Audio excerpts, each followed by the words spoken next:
Hi there, I'm Adam Kivas and this is my novel. Listen. Lucy Knight and Glenn Chase arrive at another crime scene. It is an American job center building. It is morning. It is an ordinary working day. People are still on the street. Who would have been either attending some courses in the job center or who would have been on the way to their works. The streets are filled with onlookers. What is going on is in everyone's face written. Lucy gets out of the car. Glenn is still grudging, and he moves ahead, struts ahead grudgingly after the scene in the FBI director's office. He has not spoken to Lucy. Lucy is thoughtful. Again, she is crippled with the fear that he could act out and act indiscreetly and unprofessionally on the crime scene.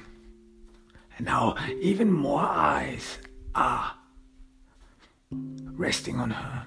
She can feel all the eyes on her, that she's been gazed at, that she's looked at, stared at, and evaluated. And again, she can get a faith, strength, and struts into the American Job Center building. After the entry, there's a long hall. A long hall which stretches into the depths of the building. When no one stands in those halls, it may look ridiculous why there are so long halls.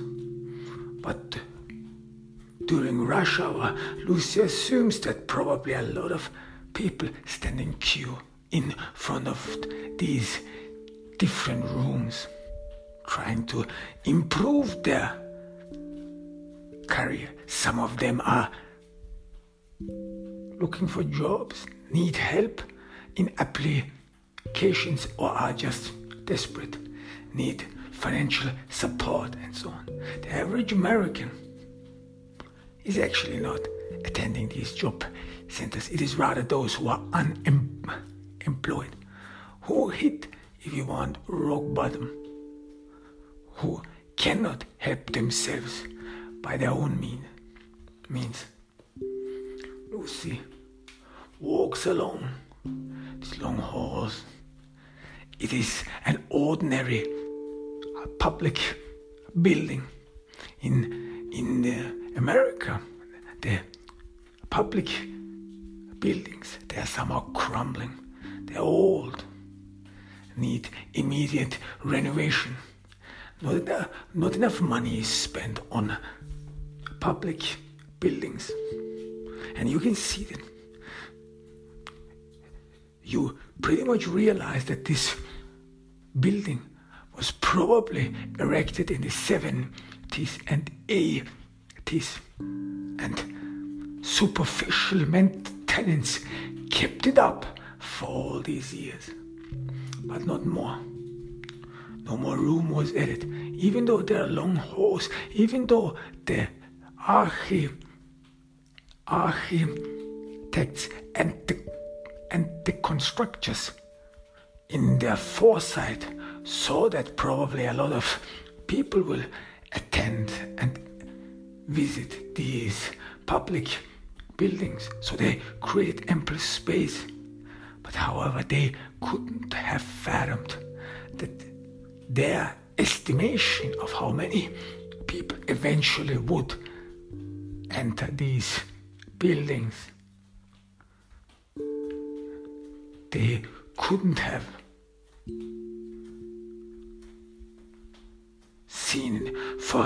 seen it. So the modest estimation does not apply with reality. And thereafter, one notices there was no effort made for the American people. Because as it seems, this public building, probably from the 70s and 80s, was meant to improve the lives of ordinary Americans. And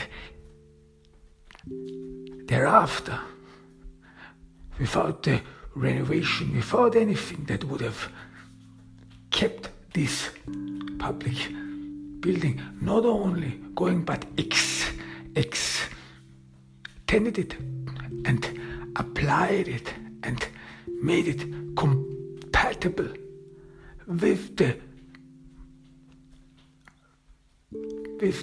public growth and the need. This will seems to be missing here. And almost it seems that this public building is a relic of the past, once where politicians and people cared for Americans and the ordinary Americans and were eager to help them to get on their feet so that no one would be left behind. This entire public building, the interior, does not only look worn down, no, it as well as conveys a feeling of depression, of disillusion. In the end, one is alone. In the end, no one really cares about you anymore. In the end, it is only a fancy. And then you stand alone in your world. Probably some will appreciate this, will see to it, will assume that life without state interference is what they have always dreamed of, thought of. Of course, these are mostly people who do not need anyone to interfere in their lives, who can manage due to their social environment their own lives. But there are many who would need support. There are many who would need public help to get on their feet, to get their decent lives without any welfare checks. So this is a building of the past, once people cared for each other. Lucy can already see some forensics. They're bustling downstairs. See, she approaches a concrete floor. This is one of those staircases which are common in public buildings. They are of concrete, massive, broad. Seems to be as if life, in a way, as if they would be supportive of your career ambitions, of your life ambitions, massive enough to carry everyone. Lucy and Glenn descend the stairs, and they see forensics all around. They show their badges. One forensic approaches Lucy and Glenn and starts introducing the victim. Doreen Vault, 37. She was strangled. She lived alone. She had no relationship to anyone. She lived in an department in a living complex. That's all we know so far. Lucy thinks about it again. This is another loner. 2 of the previous victims were as well living alone, were as well detached from social gathering. Doreen Vault was an employee of the job center. She met a lot of people every day, but yet she lived alone. Apparently no friends, no boyfriend, no partner. So how does the killer get to these people? The job center is a great opportunity to see and meet and visit a lot of people without actually losing one's social mask, because someone who meets a lot of people every day in the end will not be able to remember all their faces. Rather, one gets submerged in the flood of new faces, in the flood of different personalities. It is even hardly possible that one even remembers and notices all the different names one is dealing with. So the job center, if the killer uses this to have access to the victims, then it is probably a great opportunity for him to make contact without actually being recognized. Lucy looks around in the public building. She can immediately scrutinize and see that there are no cameras in this public building, as if no one would ever expect that someone would detonate a bomb or that someone would in a way threaten this building. No one even bothered. It is not that important. So it will be difficult to find the killer. But this job center could be a great chance for him to make contact with possible victims. Lucy looks at the dead body of Doreen Vault. She sees that she sits on a chair. She was strangled. Doreen was strangled, and again it looks like that she did not fight her attacker, as if she was being drugged like those previous victims too. How did the killer get her to drink this sedative? Those previous 2 victims had residues of a sedative drug in their stomachs. There was no stench used, nothing that would have surprised the victim, quite the contrary.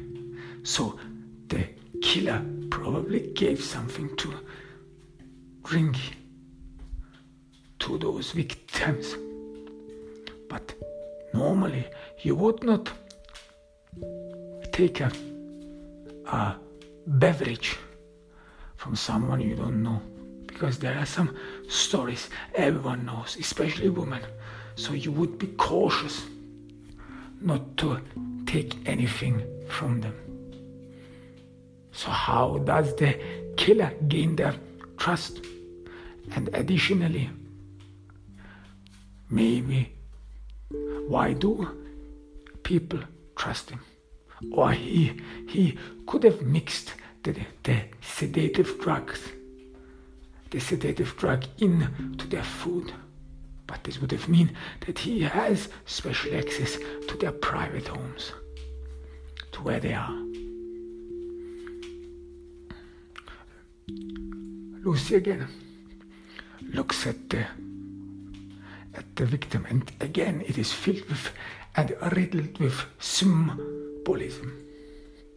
She immediately sees that the victim's eyes were duct-taped, her eyelids were duct-taped on her forehead, and that her entire body faces the stairs. She is underneath the stairs,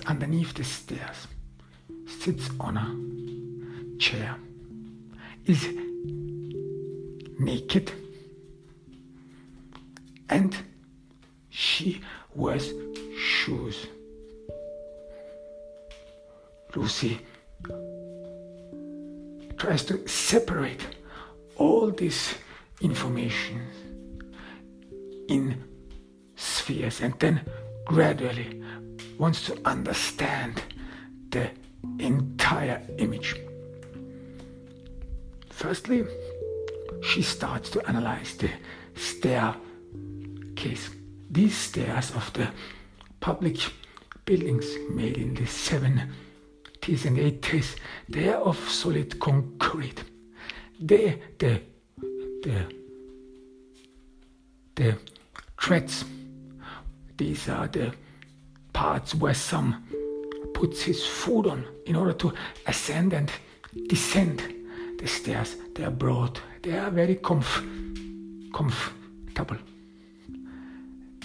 The risers, these are the spaces between the stairs, between the treads. They are free and missing, which means that one can see through the stairs. So if someone is underneath the stairs, he or she can actually at least see the foot of the person who ascends or descends the stairs. So you can look through it. No one can actually hide underneath the stairs without being noticed.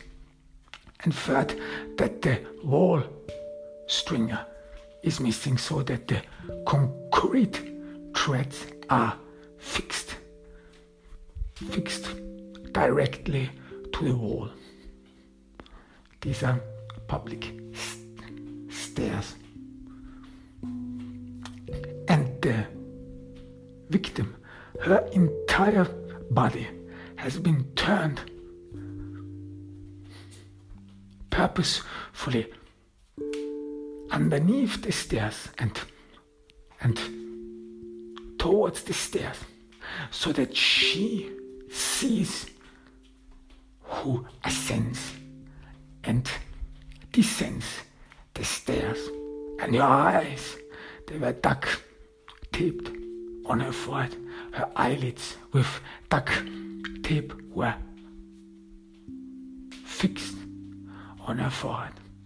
They were prized open so that she sees who ascends and descends the stairs. Lucy then sees that the victim does not wear any jewelry.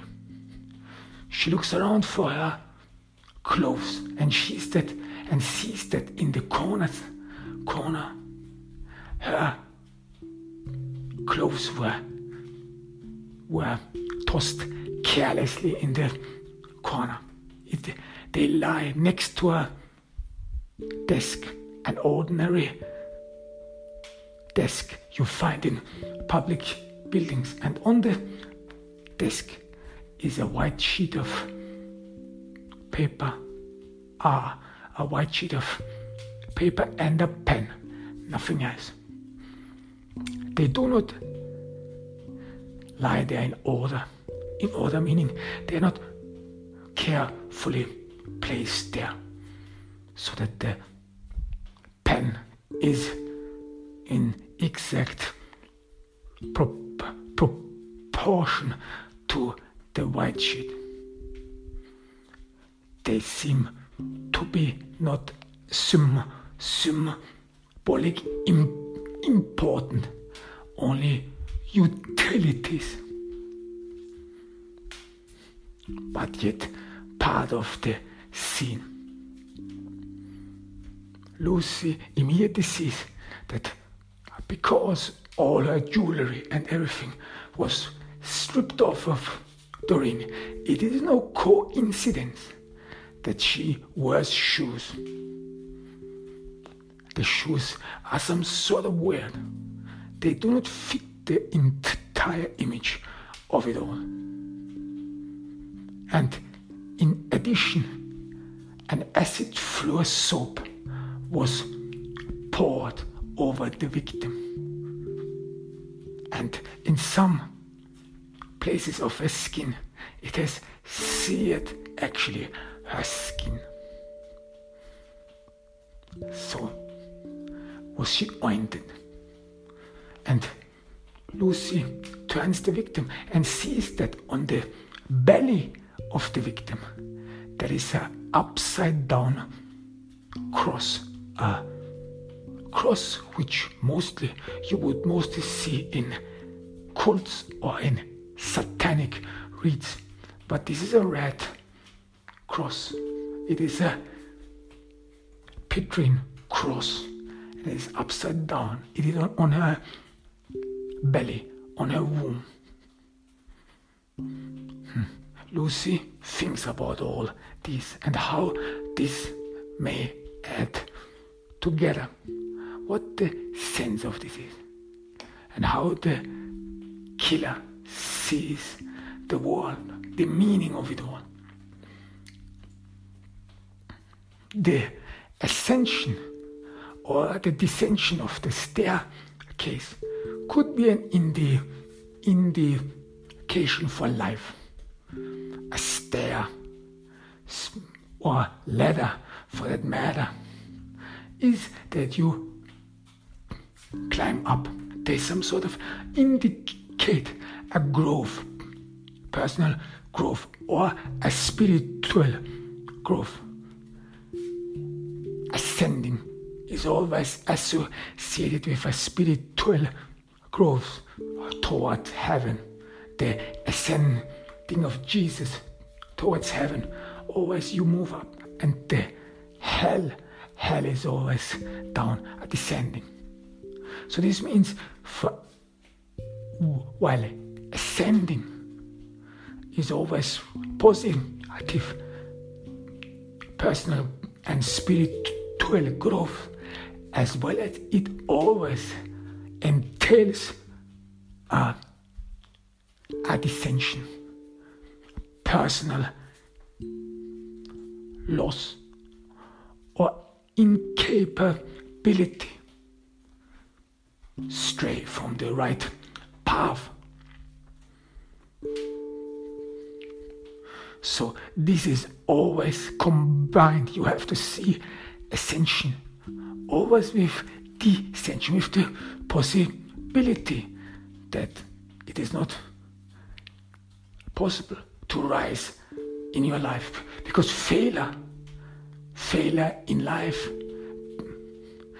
is always present with success. You could possibly fail. You could possibly not succeed. And the victim's eyes are forced open so that she should that she should observe life, observe spiritual enlightenment, so that one has a role model like Jesus who was the shepherd and who was the role model for everyone, and whose life became a role model for everyone. Jesus who sacrificed himself for the sin of all humanities. So this is very important, and this then helped him to ascend, reach a new level in life. And humans who follow, Christians who follow Jesus, see this ascension as something positive. One would assume that sacrifice and taking the sins of all humanity on oneself then helped him to ascend to heaven. And the victim was supposed to see this. And she's naked. Naked in that sense that she is stripped of her lively, her attachment to life, that she's naked, that she cannot hide behind those clothes. This is her body. This is who she is.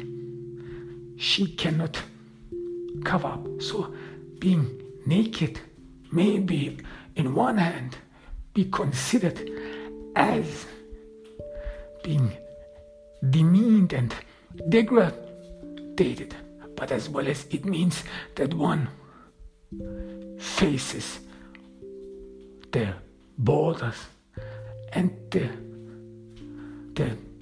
personal restriction of one's body. Personal restriction means that someone, if he does not feel ugly, if he or she does not feel beautiful, rather considers herself as ugly and had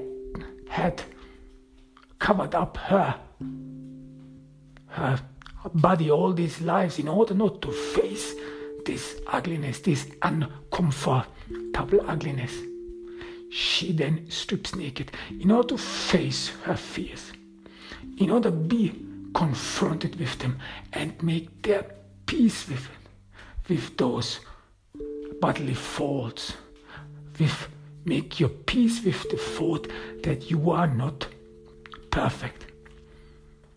And this thought gets additional support through the floor soap, cleaning soap, as if it would be an ointment, as if this would be a new clothes, her new cloth that she is wearing. This revelation, the revelation of a new spirit, that she went beyond it, that she was enlightened, that she stripped off the masks and the wrong beliefs and her fears. So then being naked is not about humiliation anymore.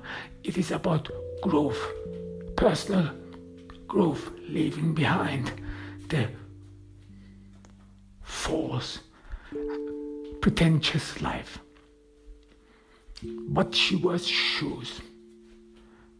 This is bothering Lucy, because shoes, this could be an detachment, could be an indication that one is not attached to the soul. There is still a barrier between oneself and God's earth, from where one descends. This is God's earth, therefore is the footer, the step, the first step, which one leaves behind while one ascends towards heaven or ascends in life. So maybe it could be an indication that one still needs protection from the filthy human earth. Even though it is God's soil, yet the devil sets foot on the earth. The devil walks among the living, more walks among human beings. And every step he makes poisons the earth, so that one needs protection from it. One needs to protect their feet. But as well as those shoes, they could be an indication for a journey, an upcoming journey, a spiritual journey. It is still the ground floor where the victim is, and that her eyes are prized open could be an indication that she should watch, that she should see that this is the beginning of the journey, her spiritual journey, that something new is about to start. And for this, she needs her shoes to prepare herself mentally for this new part of her life. And then there is the Petrine cross on her belly. According to one legend, the saint Peter, who was condemned to death by Nero, opposed being crucified as Jesus. He thought that he wasn't worthy of dying the same death as Jesus. So he according to this legend, let the cross turn upside down.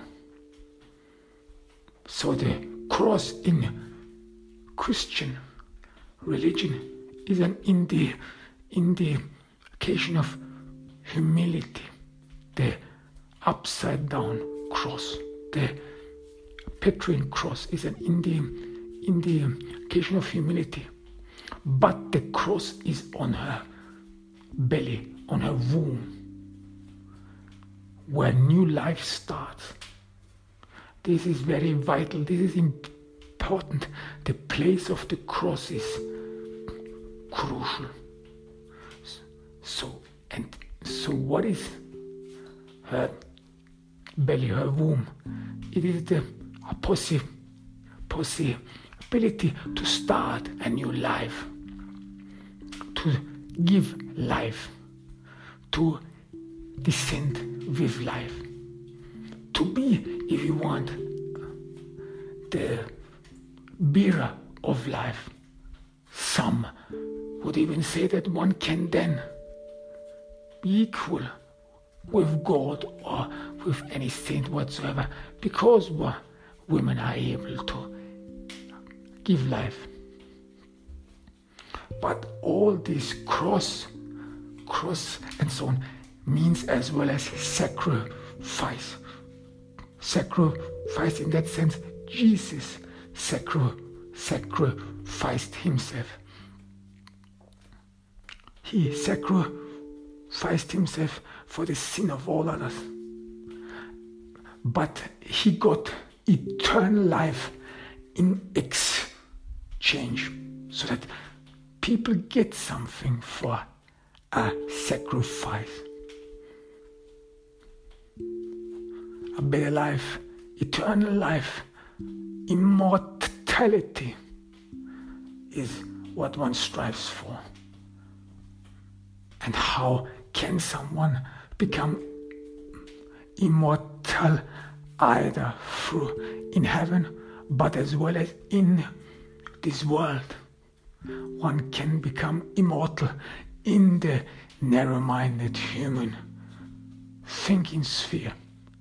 And this immortality can be accomplished through children, so that the human line or the lineage of one's family is being maintained, continues, and therefore one gets immortal, or can reach immortality through descendants. But like a spiritual immortality, even the mortal immortality is bind on conditions, like humility, so that one condition to reach this mortal immortality, this human immortality, would be that one has to be humble.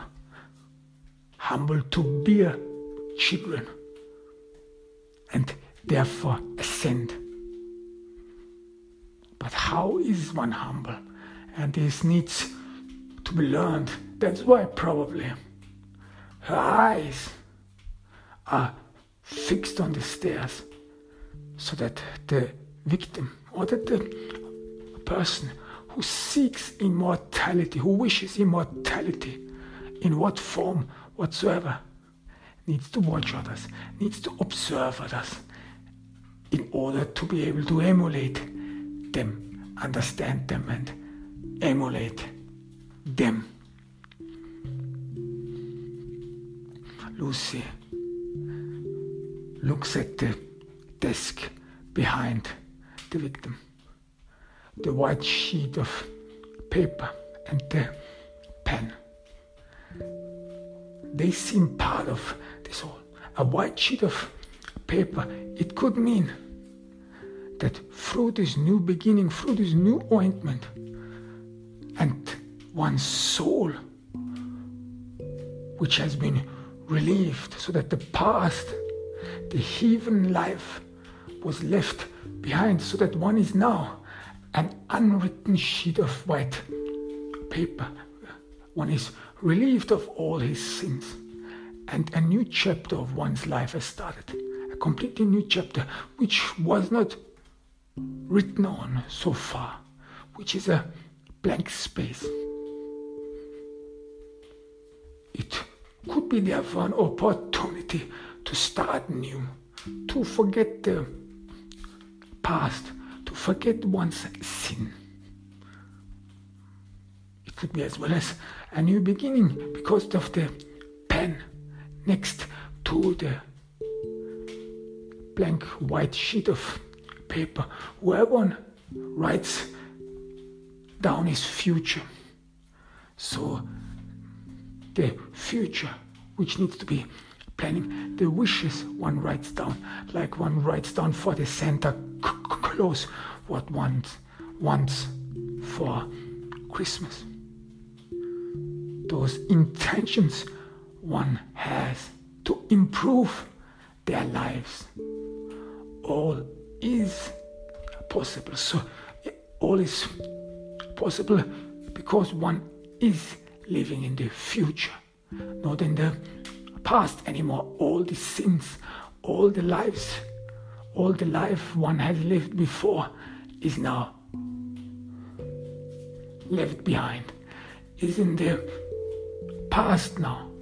Now, with this blank sheet of paper, one stands in the future. Only the future is important, and how one will conduct themselves in the future. What wishes one has. So the blank sheet of paper might be for some associated with emptiness, with void, with destruction. Because one is forced to start anew. But for others, a blank sheet of paper could be a relief so that one is able to start anew. Forget the past mistakes, and be able to write one's life anew. Write one's destiny anew. Write our own wish list which is not bothered by the past anymore, by past worries, and that if you wish something, they necessarily entail relief of past worries. No, the blank sheet of paper enables you to think about life new, without the emotional weight of the previous life you lived. It is a new beginning, and this again fits with the victim being drenched in floor soap. being forced to watch, see, observe the ascension and the descension. Because not everything in life is important, is about success. You learn as well as about unsuccessful people. See them, understand their faults, understand their sins. And she's naked. So that she's stripped off all her earthly attachments, so that she's able to look at herself in a new way, look at life in a new way. This means that there was a past history of this. So there was a life before it dawned to her that she has to strip off the life she lived up to that point. The moment when she realized that her life was probably meaningless, or that she lived a false life, a life of pretense. And then thereafter she discovered a new life, or how life really is. This is when some religions, people who have been living life up to a certain point carefree, they were not struggling through life because they were well protected. They lived in an illusion. Then thereafter something happens, a catalyst, and they then see life in a new light. How life really is. That they did not assume and presume that life would be in this form. Especially life on earth is always about suffering, about the human mind losing himself from the righteous path, being not able to free himself all by himself. No, he needs guidance, he needs spiritual guidance. And therefore, he needs spiritual guidance to not only live with the suffering, endure suffering, but to be able to overcome suffering on this earth and to reach higher spirituality and to reach purpose. He needs to believe in something. And this belief then gives him purpose. And this is then the natural procedure. In the beginning, someone lived a carefree life. This is the first phase. Then something happened. A catalyst. One falls out of heaven. One falls out of the world which one assumed up to that point. That would be a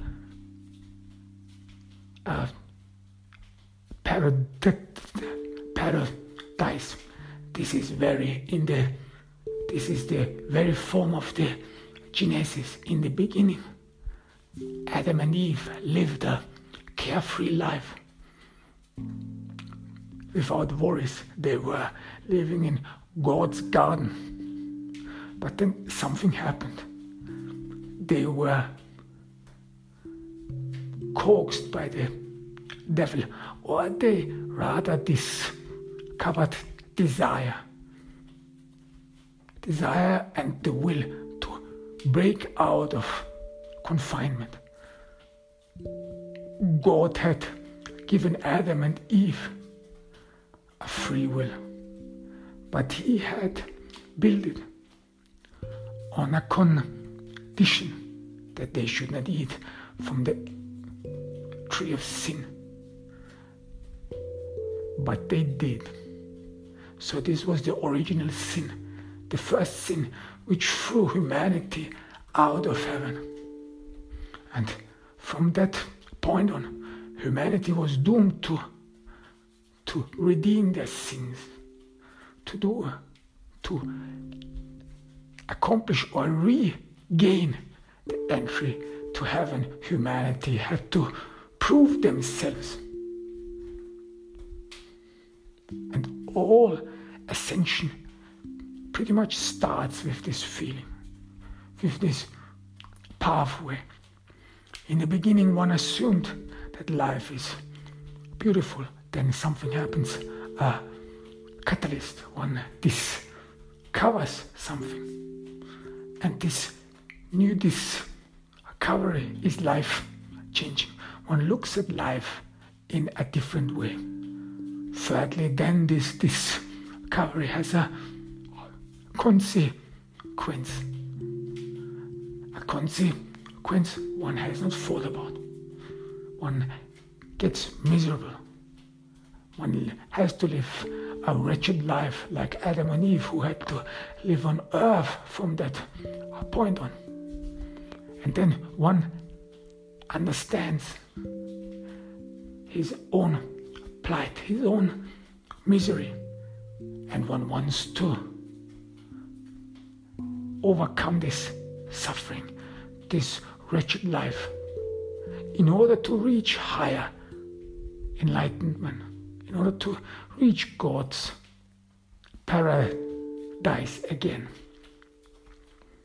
But your pathway is marred with obstacles and necessary sacrifices, like trials in which you discover yourself, you discover the true meaning. And one trial would be that the human mind, or that the Redeemer, the repentant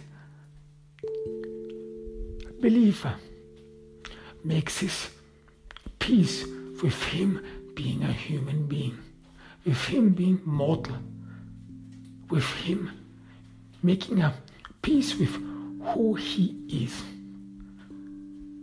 what he has been given, the body he has been given, the belief he has been given. That one makes his peace with it. So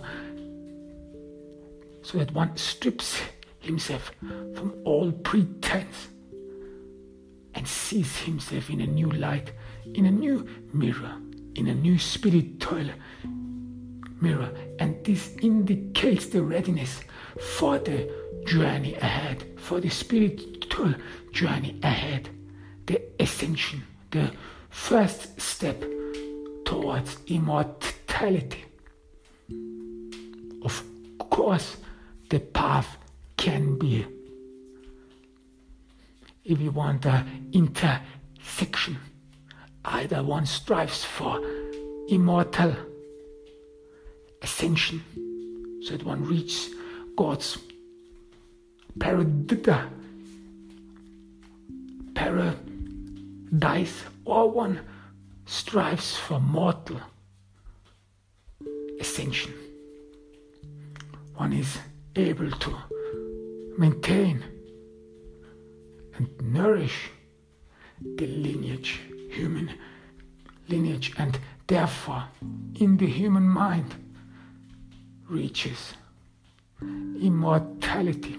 But this is not real immortality. It is only a humbug in human mind.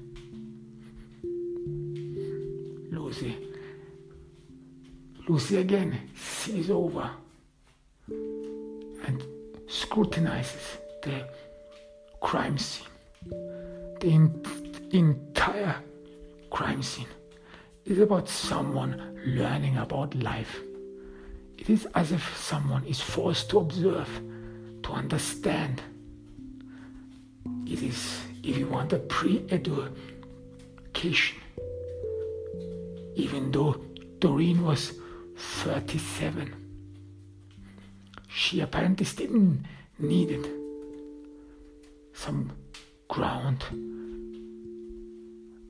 basic education, how to ascend, how to understand life. Basics to help her to come clean with her life, to get and accomplish what she strives for. Her gaze indicates that. But what does the killer mean with that? All the previous two victims, they have nothing in common. And now the third, Doreen, they seem all detached. There is no connection between them. Every victim had in its way their own struggles, had their own lives. There is no visible pattern, only an assumption that it is the same killer. But how these victims are connected is not visible. And it is a mystery for Lucy. How they end up, how they act together. What one should think of it, and how should one put these victims and the symbols together.